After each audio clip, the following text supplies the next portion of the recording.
right now the market is assuming that employment is going to be better.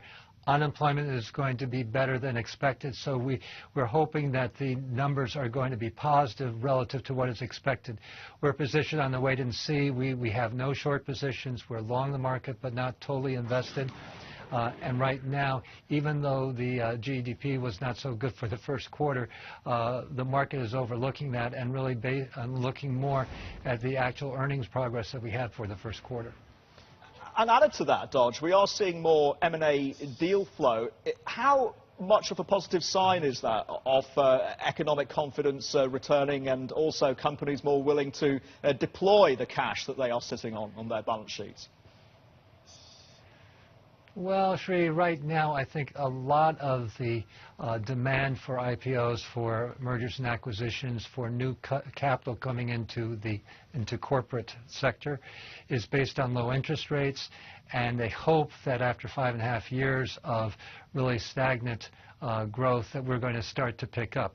But that hasn't happened yet. Growth, as you saw in the first quarter, was unexpected, but it was weather related. There's a rationale for expectations to have growth continue. While interest rates are lower, it does make M&A much easier. So I think part of it is based on low interest rates. Now, what we really need to see is growth. That will make IPOs.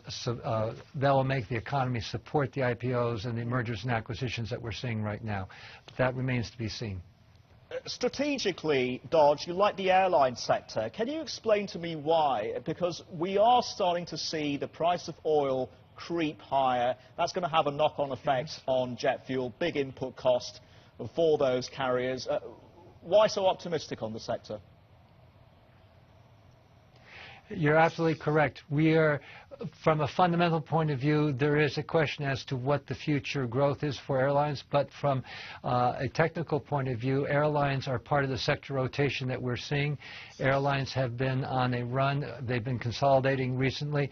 The expectation that the price of gas and oil and all the fuels that are needed for airlines will stay in a relatively narrow band, and that will not affect the longer-term growth of their earnings. So we're seeing a rotation back into airlines. We're seeing it in some of the, like auto parts, not the autos themselves, but the auto parts, the auto-related sectors.